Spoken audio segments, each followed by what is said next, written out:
Bonjour à toutes et à tous. Si vous êtes sur cette vidéo, c'est que vous avez certainement cliqué sur le lien présent sur la vidéo des suites géométriques. Et sinon, bienvenue sur MYB Système Scolaire. Donc, comme vous vous en doutez un petit peu, on va faire un exercice sur les suites géométriques. J'ai pris cet exercice car il correspondait certainement à ce qu'on demandait souvent dans les contrôles sur les suites de terminale, à savoir une petite initiative personnelle à la première question.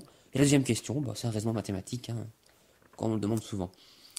Alors, l'exercice, c'est ça. On pose une suite UN qui est définie par U0 est égal à 0 et UN plus 1 est égal à 1 demi fois racine carrée de UN carré plus 12.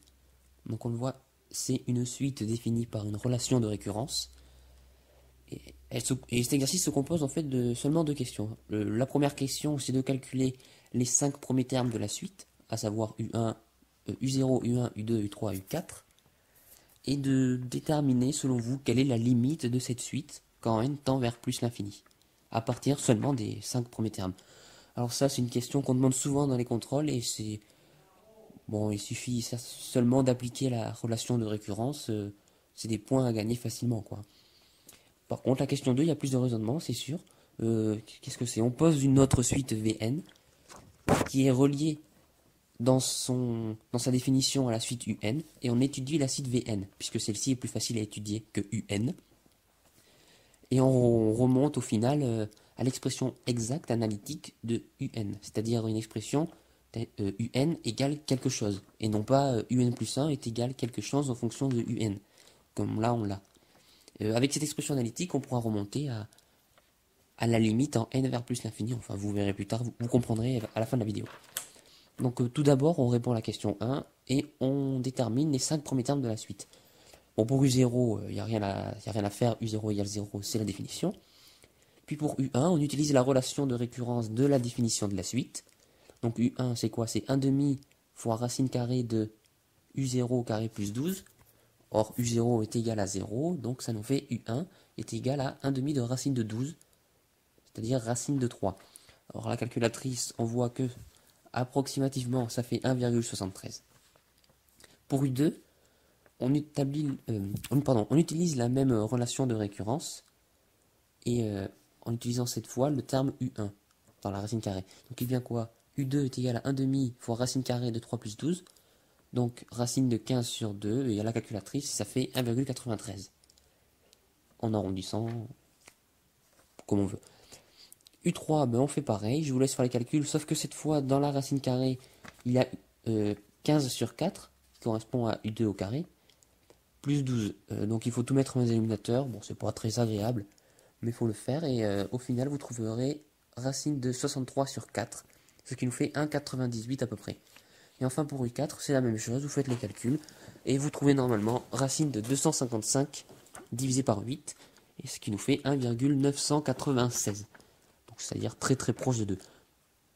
Qu'est-ce qu'on voit à partir de ces 5 premiers termes? Bon, ça paraît assez évident, si on les note, ça fait 1,73, 1,93, 1,98, 1,99,6. Tout à fait clair que la suite tend vers 2. Le problème, c'est que cette démarche est une démarche approximative, c'est une démarche par tâtonnement, et qu'est-ce qu'on en sait que la suite ne tend pas vers 2,1 par exemple? Pourquoi c'est 2?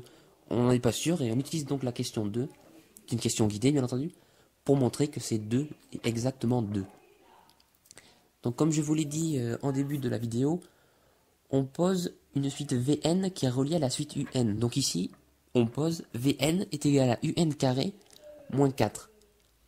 Hein, Vn est égal à Un carré moins 4. Dans la question, on demande de montrer que Vn est une suite géométrique et ensuite en déduire la valeur de Un. On servira plus tard pour montrer qu'une suite est géométrique. Si vous ne savez pas faire, vous pouvez regarder la vidéo sur les suites géométriques. De toute façon, c'est toujours la même démarche. On fait Vn plus 1 sur Vn et on montre que c'est égal à une constante indépendante de n. C'est-à-dire 1 demi, 2, 4, 28. Du moment que c'est pas quelque chose fois n carré sur n, c'est bon. Il faut que ce soit une constante et la suite est géométrique. Donc là, on fait le quotient de Vn plus 1 par Vn. Alors, pour Vn plus 1, on le connaît. On le connaît pas directement, mais on peut le retrouver puisque Vn c'est Un carré moins 4. Donc il suffit de remplacer dans cette expression n par n plus 1, il vient Vn plus 1, c'est Un plus 1 au carré, moins 4. Donc, dans le quotient précédemment cité, on a au numérateur Un plus 1 au carré, moins 4, et au dénominateur, on a Un carré, moins 4. Tout ça, ça vient toujours de la même définition, c'est la définition de Vn, pardon. Ensuite, qu'est-ce qu'on fait? On a au numérateur U indice n plus 1 au carré. Or, on connaît la définition de Un plus 1, puisque c'est donné dans la définition de Un, c'est la relation de récurrence. Donc en mettant cette expression Un plus 1 au carré, on voit que ça fait racine carrée, que ça fait 1 quart facteur de Un carré plus 12. Donc au numérateur du quotient, il vient 1 quart facteur de Un carré plus 12, moins 4. Le moins 4, bien sûr, il est toujours là. Et au dénominateur, on a Un carré moins 4. Ensuite, on développe le numérateur, ça nous fait 1 quart de Un carré plus 3, moins 4. Et au dénominateur, toujours Un carré moins 4. Bon, maintenant, on simplifie le numérateur, ça fait 1 quart de Un carré moins 1. Et au dénominateur, toujours Un carré moins 4. Alors, quand vous arrivez à ce stade du calcul, c'est toujours la même démarche, c'est-à-dire que l'objectif est de factoriser soit le numérateur, soit le dénominateur par un nombre, de telle sorte à faire apparaître en haut et en bas le même nombre pour pouvoir simplifier. Bon, ça paraît un peu au pif en fait, mais au fur et à mesure de vos calculs, vous vous rendrez compte que c'est toujours la même démarche et vous y arriverez de plus en plus facilement. L'idéal est de comprendre avant le contrôle, bien entendu. Là, l'idéal, c'est de factoriser le numérateur par 1 quart. Bon, si vous ne comprenez pas pourquoi, vous le faites et vous verrez, après ça paraît évident.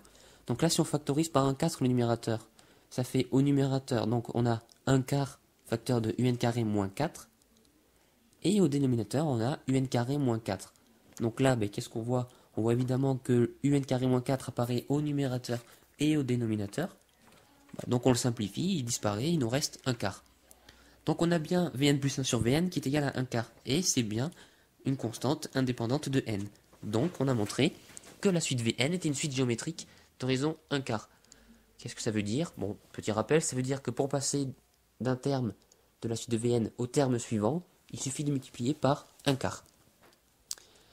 Ensuite, pour une suite géométrique, une fois qu'on a sa raison, le plus gros est fait quasiment, il reste juste à trouver son premier terme. Là, le premier terme, c'est V0. Pour le trouver, on part toujours de la définition de Vn. Donc V0, c'est U0 au carré moins 4. Et comme U0, c'est 0, V0, c'est moins 4. Voilà. Donc Vn, c'est une suite géométrique de raison 1 quart et de premier terme V0. Et à partir de ces deux informations, on peut remonter à l'expression exacte de Vn, c'est-à-dire indépendante de Un. C'est seulement dépendant de n. Cette expression, c'est quoi? C'est Vn, c'est le premier terme fois la raison à la puissance n. Ici, le premier terme, c'est V0, donc c'est moins 4, et la raison, c'est 1 quart. Donc il vient quoi? Vn est égal à moins 4 fois 1 quart à la puissance n. Bon, c'est aussi égal à moins 4 fois 1 sur 4 à la puissance n. Et donc, c'est moins 4 sur 4 à la puissance n. Ensuite, à partir de ça, on utilise les formules de collège, je dirais, c'est les formules sur les puissances qu'on voit au collège. Bon, 4, bien entendu, c'est 4 à la puissance 1. Donc il vient quoi? 4 sur 4 à la puissance n, c'est égal à 4 puissance 1 moins n. Donc on n'oublie pas le moins qu'il y avait devant. Et on a bien Vn est égal à moins 4 puissance 1 moins n. Ensuite, on a la définition exacte de Vn. Et on a la définition exacte de Vn en fonction de Un. Donc, par un bidouillage des équations, on peut remonter à Un. Donc, on a Vn égale Un carré moins 4. On isole le Un carré, c'est-à-dire qu'on met Un carré et égale quelque chose. Ici, ce sera Un carré est égal à Vn plus 4. Un carré est égal à Vn plus 4. Donc, on peut trouver la valeur de Un carré puisqu'on connaît la valeur de Vn. Donc dans cette équation, la seule inconnue, c'est Un, et ça tombe bien puisque c'est celle qu'on veut démontrer, qu'on veut retrouver. Donc, Un carré est égal à Vn plus 4. On remplace Vn par l'expression qu'on a trouvée précédemment. Donc il vient Un carré égale Vn plus 4 est égal à moins 4 puissance 1 moins n plus 4. Donc là, on met 4 en facteur. On met 4 en facteur, bon, il y a des 4 partout, on le met 4 en facteur, hein. Après, ça paraît logique. Donc ça fait un carré est égal à 4 facteur de 1 moins 4 puissance moins n. Alors d'où il sort ce moins 4 puissance moins n? Vous avez 4 puissance 1 moins n. Et vous factorisez par 4. Donc vous allez avoir 4 puissance 1 moins n moins 1. Donc les 1 s'annulent. Dans l'exposant du 4, il ne reste que le moins n. Si vous n'avez pas très bien compris, vous posez le calcul sur un papier, sur un brouillon, et vous verrez, il reste le 4 puissance moins n. C'est simplement un bidouillage dans les puissances de 4. C'est peut-être pas assez intuitif comme ça, mais bon, ça paraît évident une fois qu'on a posé le calcul. Donc on a un carré est égal à 4 facteur de 1 moins 4 puissance moins n. C'est aussi la même chose de dire que c'est égal à 4 facteur de 1 moins 1 sur 4 puissance n. Puisque 4 puissance moins n, c'est 1 sur 4 puissance n. Donc on a un carré est égal à ça. Donc un, c'est égal à la racine carrée de ce qu'on vient de dire précédemment. C'est-à-dire que un, c'est la racine carrée de 4 facteur de 1 moins 4 puissance de... Pardon, je le refais. Un, c'est racine carrée de 4 facteur de 1 moins 1 sur 4 puissance n. Donc le 4 qui est dans la racine, on peut le sortir en racine de 4, c'est-à-dire 2. Donc il vient, un est égal à 2, 2 racines carrées de 1 moins 1 sur 4 puissance n. Ça, c'est la définition exacte de un. Donc on voit qu'on n'a plus de un plus 1 égale quelque chose dépendant de un. Non, non, non, on n'a pas ça. On a un égale quelque chose en fonction de n. Donc à partir de cette expression, on peut faire tendre n vers plus l'infini. Et là, ça nous fait quoi? 1 sur 4 puissance n. Si n tend vers plus l'infini, ça nous fait 4 puissance l'infini, c'est-à-dire l'infini.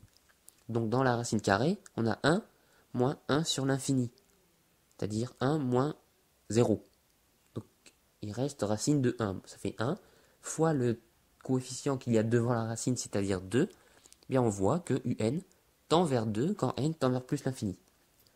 Et ça correspond bien avec ce qu'on avait prédit à la première question, de manière au pif. Oui, c'est au pif. Hein. C'est au pif, puisqu'on ne pouvait pas savoir si ça tendait vers 2, 2,1, 2,2. C'était à peu près. Tandis que là, on est sûr, ça tend vers 2, à partir de l'expression qu'on a trouvée. Donc voilà, on a fini l'exercice. Alors cet exercice, c'est un exercice classique, entre guillemets, de Terminal S. On en a beaucoup qui se basent sur ça, à savoir une suite pas très facile à étudier. Donc on pose une autre suite, plus facile à étudier, et on remonte à la valeur de la suite de départ. Et on répond donc aux questions posées. Bon, donc voilà, si cette vidéo vous a aidé, n'hésitez pas à mettre un petit j'aime ou un petit commentaire en dessous. Et si vous en voulez plus, n'hésitez pas à vous abonner à la chaîne, ça fait toujours plaisir. Voilà, à plus!